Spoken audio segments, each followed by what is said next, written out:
Please மாயா, புரிஞ்சுக்கோ. Stop it Karthik. 3 years லவ்னா எப்பவும் சண்டை மட்டும்தான். எப்பயாச்சும் கொஞ்சம் லவ். என் ஃபோன் வெயிட்டிங்ல வரவே கூடாது. இது ஒன்று போதுமே நீ என் கூட சண்டை போட. நானும் யாருக்கும் டெக்ஸ்ட் பண்ணக்கூடாது, எனக்கும் யாரும் டெக்ஸ்ட் பண்ணக்கூடாது. அதுக்கு ஒரு சண்டை. எனக்கு ஃப்ரீடமே இல்லாத மாதிரி ஃபீல் ஆகுது கார்த்திக். நமக்குள்ள செட்டே ஆகாது Karthik. Breakup is best for everything Karthik. ஈஸியாக சொல்லிட்டு 3 இயர்ஸ் லவ் பிரேக்கப்னு. போதும் Karthik. It's a big pain both of us, you know. I know, but I'm ready to cross my past. Past? I need new startup. Goodbye, Karthik.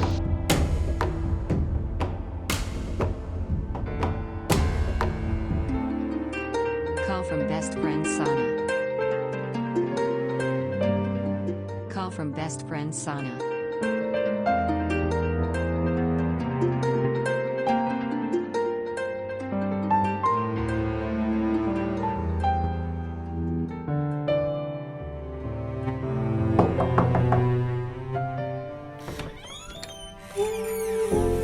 கால் பண்ணிட்டே இருக்கேன், phone எடுக்க மாட்டேற.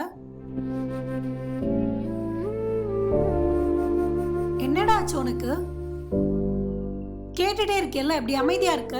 சொல்லி தொலையேண்டா. ஏன் இப்படி அமைதியா இருக்க? பிரேக்கப் ஆன மாதிரி எதுக்கடா இப்ப உட்காந்து ஃபீல் பண்ணிட்டு இருக்க? ஆமாடி, பிரேக்கப் தான். குட் பை சொல்லிட்டு போயிட்டா. சாரிடா. நீ என்ன செய்வ? அவளுக்கு பிடிக்கல, அவ போயிட்டா. என்னோட வேல்யூ இப்பதான் எனக்கு தெரியுது. ஏன்டா அப்படிலாம் பேசுற? நீ ஜெம்டா. நானா? ஆமா, எனக்கு தெரியும் என் கார்த்திகை பத்தி. ஸ்கூல் லைஃப்ல இருந்து நான் பார்த்துட்டு இருக்க கார்த்திக். அவனுக்கு இந்த சனா தான் பெஸ்ட் ஃப்ரெண்ட். அவகிட்ட இருந்து அவன் எதையுமே மறைக்க மாட்டான்.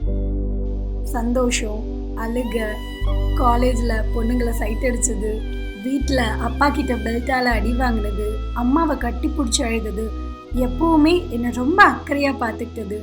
இப்படி ஒருத்தனை அவன் வேணான்னு சொல்லிட்டு போயிட்டா நீ ஃபீல் பண்ற. 20 வருஷமா நான் உன் கூடயே இருக்கு, அது உனக்கு தெரியாதா? என் காதல் உனக்கு புரியலையா?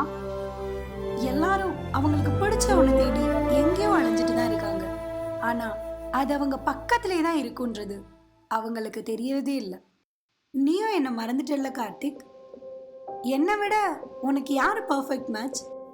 பிடிச்சது பக்கத்துல இருக்கும்போது அதை சட்டனை பிடிச்சிட்டு பறந்துடணும். அவ்வளவுதான் லவ்வும் லைஃபும்.